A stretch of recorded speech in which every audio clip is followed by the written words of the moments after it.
What was the starting point for you? Did you have a story or the musical way that you wanted to go?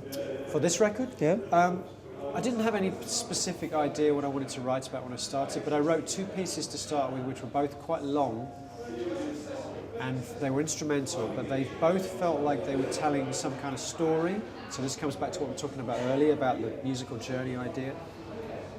Both of these pieces were about 10 or 11 or 12 minutes long, and at the same time I was reading a lot of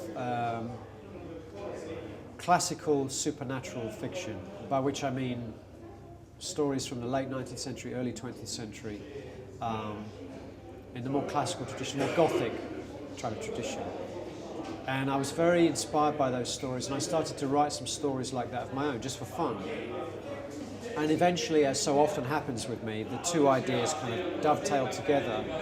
The fact that the music sounded like it was telling stories, the fact that I was reading and writing stories of my own. So I decided to base the album on this idea of a group of short supernatural stories. Is there one story that you read that you can share? That I read? Yeah. There are many. I mean, there's one particular story I absolutely love by a British writer called M.R. James, called Whistle and I'll Come to You. And it's basically... So one of the things I love about these old classical stories is that they're first and foremost, they're stories about people, about human beings in situations. And the supernatural element is very secondary, but it's used as a kind of dramatic device. And this is a great example of that. This story is... Some would say that by modern standards, nothing happens in it. It's a story about a kind of fussy English professor who goes to a seaside resort in the middle of winter for a kind of rambling holiday. And he finds something buried in a graveyard. He's exploring a graveyard right next to him. He finds a little whistle or pipe buried in the earth in a graveyard, in a grave. And he takes it home and he cleans it and he blows into it. And for the rest of the story, there is this feeling of dread. Something is coming. And you're never quite sure what is coming. And in fact, you don't really ever find out what is coming. But at the same time, there is this feeling of dread and suspense. And it's in some ways, for me, it's the antithesis of kind of modern horror, where you see everything. You see the monster. You see the ghost. You see the body get chopped up. This is like the opposite of that. This is more like the classical idea, where it's all in the mind and it's all suggestion. It's all this power of dread and these ideas of regret and loss and the fear of mortality. And I love that atmosphere. Is there the first story that you actually wrote yourself? Can you explain? The first story I wrote myself was about a street musician, and it was about a street musician actually based on a guy that plays in my town where I live in England. And he's there every single day. Every single day this guy is there. Is he good? He's rubbish. He's terrible. I hope he's not watching this. He's terrible. He plays these sort of horrible kind of Coldplay and Oasis covers. And he's awful. He can't sing, he can't play. But you know what? He's absolutely relentless. And I kind of admire his commitment to it. But the point is that the people kind of pass him by, including myself, we pass him by every day. He's just part of the street furniture. And no one ever acknowledges him, no one ever notices him. I've never seen anyone give him any money. I don't know if he does it for money, I don't think he does. I think it's some kind of form of self-expression. Anyway, the people passed him by, and I suddenly had this idea, what would happen if this guy one day just dropped dead in the street? And would it actually stop him? Would it stop him from being there the next day? So this idea of he's a ghost already, he's a ghost in life. He's hardly there, people don't see him.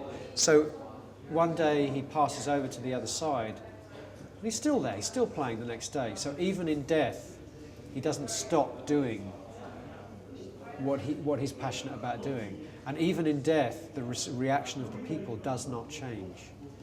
He's a ghost in life, he's a ghost in death. And that was the first story, and I think it was just like a 2-paragraph story. It was a very short story, but it became the basis for this song called Luminol, which is the first track on the album. What do you think of this guy? Well, I kind of admire him in a way, because in a way he's happy, but it's a sad existence. It's a lonely existence, and it's one of those things that does remind me about mortality and about this whole idea that everything we do in life Everything we do in life, even from when we're very young, everything we do in life is measured against this ruler of time ticking away, because we know that one day we will cease to exist. And that's such an incredible, I think that's such an incredible thing to carry around with you, the knowledge that one day you will cease to exist. I'm not sure that any other species on Earth is aware of their own mortality. Maybe they are. Maybe animals understand they're going to die one day too, but I don't know. But we are. Human beings are aware that one day we will die, one day we will cease to exist, and that's such an incredible kind of pressure, in a way, to make sense of the gift of life. I mean, I'm not religious, so I don't believe in anything after, really. The ghost, for me, is more of a kind of metaphor. So everything is kind of measured against this fear or obsession that we all have. Everyone has it. You only have to look at what, like, to bring it back to music, like a musical genre like heavy metal.